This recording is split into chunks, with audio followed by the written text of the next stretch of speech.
Top quality और consistent performance के लिए सिर्फ सिल्वर पंप नाम याद रखना। તમામ પરિણામોમાં આ વખતે જૂનાગઢ મહાનગરપાલિકાનું જે પરિણામ સ્પષ્ટ થયું છે, વિશ્લેષણ કરવા જઈએ તો ઘણા ચોંકાવનારા પરિણામો પણ છે.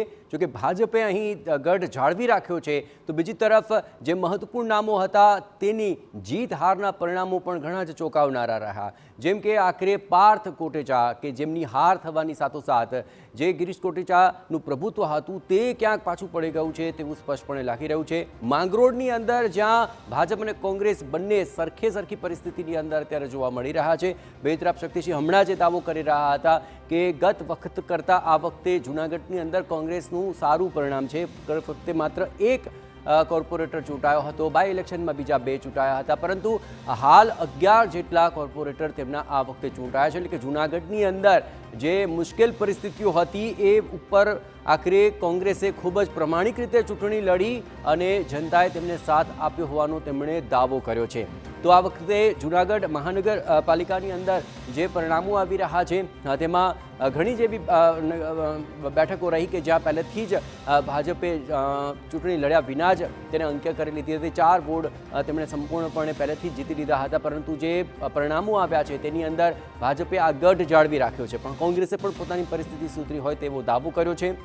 આક્ષેપો લગાવવામાં આવ્યા કે અહીં ઉમેદવારોને ધમકાવવામાં આવ્યા હતા, તેમને લોભ લાલચ આપવામાં આવી હતી, તેમના ઘરો પર બુલડોઝરની ધમકીઓ અપાઈ હતી અને તેમાં પણ આખરે કોંગ્રેસે સારું પ્રદર્શન કર્યું છે. ઓવરઓલ જોવા જઈએ તો અહીં જૂનાગઢની અંદર આ વખતનો જે ચૂંટણીનો જંગ છે તે ઘણો જ આખરે રસાકસીવાળો રહ્યો. તો જૂનાગઢની આખી જે પરિસ્થિતિ છે તે આ વખતે ઘણા જ પરિણામોમાં રસપ્રદ જણાય છે.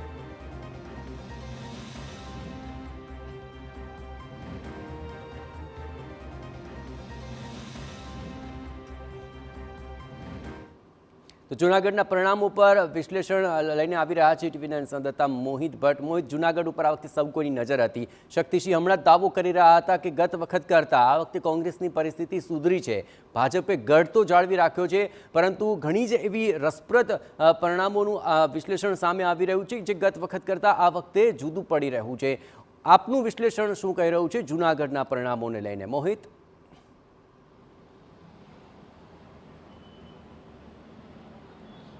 જયેશ, 48 બેઠક સાથે જૂનાગઢ મહાનગરપાલિકામાં ભાજપનું શાસન છે તે યથાવત રહ્યું છે ને ભાજપ ફરી એકવાર સત્તાનું સુકાન છે તે જૂનાગઢ મહાનગરપાલિકામાં સંભાળશે.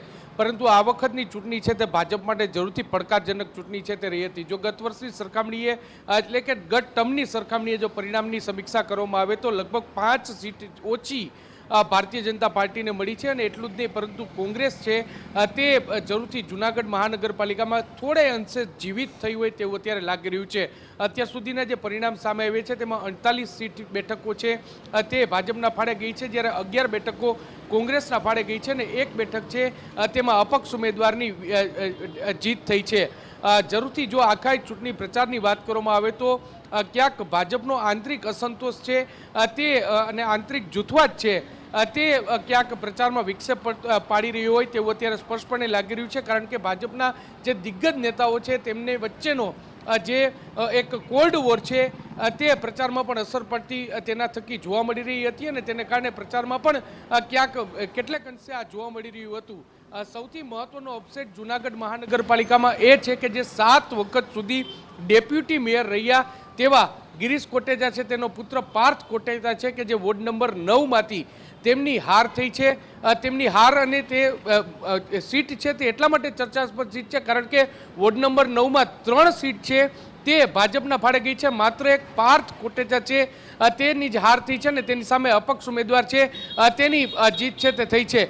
બીજી પડકારજનક સ્થિતિ જૂનાગઢ મહાનગરપાલિકામાં જે રીતે ભૂગર્ભ ગટરના કામ ચાલી રહ્યા હતા, રોડ રસ્તાના કામ ચાલી રહ્યા હતા અને તેને કારણે અનેક વિસ્તારો એવા છે કે જ્યાં રસ્તાઓ ખોદી નાખવામાં આવ્યા હતા અને ત્યારબાદ રસ્તાનું સમારકામ કરવામાં આવ્યું ન હતું. એટલું જ નહીં, પરંતુ વોકળા પર જે ગેરકાયદેસર બાંધકામો ઊભા થયા હતા તેને લઈને જે પ્રશ્નો ઉપસ્થિત થયા હતા અને તેને કારણે લોકોમાં ભારે નારાજગી હતી અને ક્યાંક નારાજગી છે તે અહીં મતમાં છે તે જોવા મળી હતી અને એટલા માટે જ ભાજપ છે તેમને છેલ્લી ઘડી સુધી મતદારોને રીઝવવા માટેના પ્રયાસ છે તે કરવા પડ્યા હતા. ખાસ કરીને જે જૂનાગઢનો ઝાંઝડા રોડ વિસ્તાર કે જે પાટીદાર બહુમતીવાળો વિસ્તાર છે. આ વિસ્તારમાં પણ ક્યાંક જે મતદારોમાં નારાજગી જોવા મળી હતી.